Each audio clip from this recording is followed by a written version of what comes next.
Moonlit Pact. The first time Calla saw him, she thought he was a ghost. He stood at the edge of the tide, moonlight glinting off his damp skin, silver threads of seawater slipping from his fingertips. His eyes deep and knowing found hers like they'd been searching for a long time. She stepped forward, salt-lace wind tangling her hair. "Who are you?" He smiled, sad and fleeting. "Just someone the ocean can't let go." Every full moon brought him back. The tides carried him to her, and for those stolen hours, they lived in a world where love wasn't measured by time, but by the quiet, desperate way they clung to the present. He never spoke of the past, but Calla could see it in the way his hands trembled when he touched her cheek, like he was trying to memorize the warmth before it was stolen again. And then came the night when the ocean fought back. Beneath the pale glow of the moon, the waves grew restless. A dark figure rose from the depths, a whisper of the sea itself, coiled and waiting. Calla knew, even before the boy's solemn expression confirmed it, that it was the spirit that bound him. "You can't have him," she said. The spirit laughed low and ancient, like a storm that had raged for centuries. "I already do." Calla had always thought the ocean was a force beyond reckoning, something too vast for a single soul to defy. But now, as the tide pulled at his feet, as his eyes begged her to leave before she was claimed too, she realized she had no choice. She had to break the curse, even if it meant losing him forever. Long ago, the spirit wasn't a phantom of the sea. It was a woman, a mortal bound by love and betrayal. She fell for a sailor, a man who promised her the world beyond the horizon. But his love came with conditions. Every month, under the full moon, he asked her to meet him at the shore, swearing each time that soon they would leave together. She believed him, until the night he didn't return. Abandoned, heartbroken, she walked into the sea, calling his name, begging the waves to bring him back. But the ocean is a cruel keeper of secrets. It swallowed her whole, turning her sorrow into a curse. She became something more than human, something eternal, but not free. Now, she clings to the boy, trapping him in a cycle she cannot escape. To her, love means holding on, refusing to let go even as time pulls them further apart. She is a prisoner of her own grief, and in him, she sees the chance to rewrite her story to keep someone from leaving, even if it means drowning them in her fate. Of course, let's deepen the romance between Calla and the boy, making their connection feel even more profound and heartbreaking. Each full moon, Calla learned something new about him.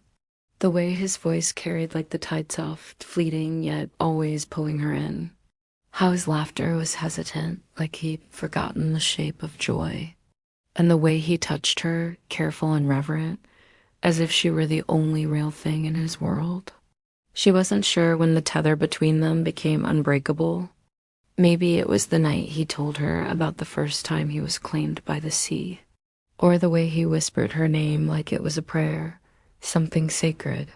She knew only that when she looked at him, she no longer saw a boy trapped in a curse. She saw the only thing she didn't want to lose. But love was cruel under the weight of the moon. Each time the tides returned him, he seemed a little less whole. The sea spirit's grip tightened, pulling him deeper into its grasp. His fingers grew colder against her skin, his voice more distant, and worst of all, he began to forget. One night, as the waves curled at his feet, he asked her, "Calla, have we met before?" She felt her heart splinter. They had kissed beneath the stars, danced along the shoreline, whispered secrets only the wind could hear. Yet now, those memories were slipping like sand through his fingers. It was then that she knew. If she didn't break the curse soon, he would disappear entirely. The next full moon, Calla made her decision. She would fight the ocean itself if she had to. She would stand against the spirit, unravel its tragic past, and give the boy the future he deserved. Even if it meant rewriting fate. Long ago, before the ocean claimed her, before she became the sorrowful specter haunting the tides. She was known as Selena, a girl who lived by the sea, who believed in the promise of love and the whisper of the waves. Her heart belonged to Elias, a sailor who spoke of adventures, of distant lands where the sun never set and the stars burned bright. Every full moon, he returned to her, stepping off his ship with salt on his skin and stories in his voice. And every time she waited, believing his words when he said, "Soon I'll take you with me," but soon never came. One fateful night, under the silver glow of the moon, she stood on the shore, waiting as she always did. The tide came in, the stars blinked above, but Elias never appeared. His ship had left without her. A cruel betrayal, a promise broken. Devastated, Selena waded into the waves, calling his name, demanding answers from the sea. The waters rose around her, cold and merciless, and as she sank beneath the surface, she whispered a vow, "If love is meant to last forever, then so shall I." The ocean heard her, and it did not grant her peace. She woke in the depths, neither living nor dead, bound to the tides, her sorrow woven into the very fabric of the waves. Over time, she learned that Elias had not simply abandoned her, he had been cursed too, though in a different way. He had angered the sea, betrayed its trust, and in return, it had taken him before he could return for her. She had spent lifetimes searching for him, believing that one day she would find him again, make him keep his promise. But centuries passed, and she found only fleeting echoes of him and others' boys taken by the tides. Bound to the moon, lost within her curse, the boy Kala loved was only the latest, and she would not let him go. But perhaps, for the first time, someone had come who could see the truth beneath the sorrow. Perhaps Kala could give Selena the peace she had long forgotten. Jay. Yes.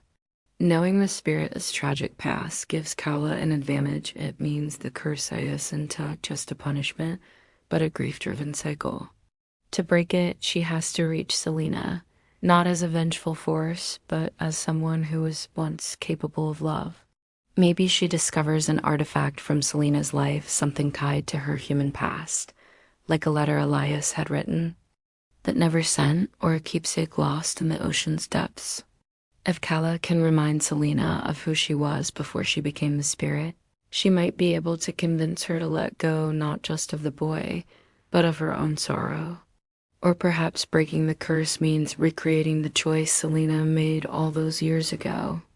If Kala offers herself to the sea, stepping into the tide just as Selena once did, the spirit might see herself in Kala and hesitate, realizing finally what love truly means. But there's always a risk. What if the curse has changed Selena too much? What if freeing the boy means facing the full wrath of the ocean itself?